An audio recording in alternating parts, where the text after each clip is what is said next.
The war is over. You understand that? 8 যুদ্ধ থামিয়েছি, আগে আমি ফিরে আসি। আমি আরো একটি যুদ্ধের সমাধান করতে যাচ্ছি, কারণ আমি যুদ্ধ থামাতে পারদর্শী। আমি শান্তি প্রতিষ্ঠায় দক্ষ, আর এটা করতে পারা সম্মানের। আমি লাখ লাখ জীবন বাঁচিয়েছি।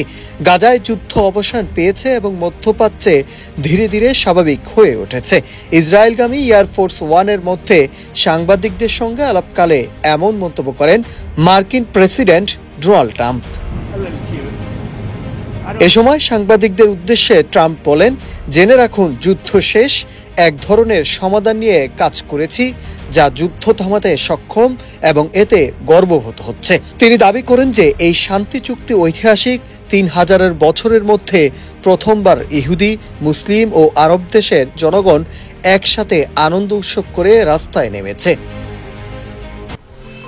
10 বছরের যাত্রা তো কেবলই শুরু। একসাথে গ্রো করার এই জার্নি চলুক আগামীতেও।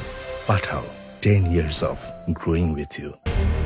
তিনি আরো বলেন, মিশর, সৌদি আরব ও অন্য শক্তিধর দেশগুলো এই চুক্তির পক্ষে রয়েছে এবং বিশ্ব নেতারা এখন শান্তির পরবর্তী ধাপ নিয়ে আলোচনা করতে সম্মিলিত হচ্ছেন। এই যুদ্ধবিরতি স্থায়ী হবে কারণ শত শত বছরের সংঘাতের পর মানুষ ক্লান্ত।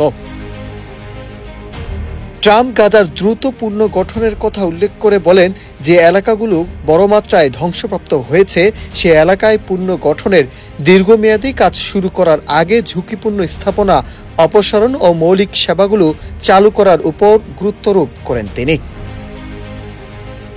মার্কিন প্রেসিডেন্ট আরও বলেন, শীঘ্রই বোর্ড অব পিস নামে একটি নতুন পরিচালনা পরিষদ গঠন করা হবে। বিভিন্ন দেশের নেতারা এতে অংশ নিতে আগ্রহ প্রকাশ করেছেন। সম্ভাব্য অংশগ্রহণকারী হিসাবে টনি ব্লেয়ার নামে একটি উল্লেখ করেন তিনি। হামাস নিয়ে তিনি আরও বলেন, হামাসে একটি স্থানীয় পুলিশ বাহিনী গঠন শুরু করেছে এবং যুক্তরাষ্ট্র সাময়িকভাবে এই উদ্যোগকে অনুমোদন দিয়েছে শৃঙ্খলা রক্ষা নিশ্চিত করার স্বার্থে।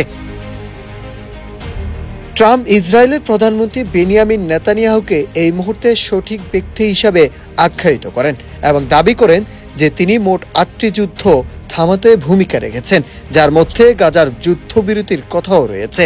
13 অক্টোবর ইসরায়েলের পার্লামেন্টে নেসেটে ভাষণ দিবেন এবং পরবর্তীতে মিশরে শারম আল শেখে বিশ্ব নেতাদের সঙ্গে শীর্ষ সম্মেলনে অংশ নেবেন।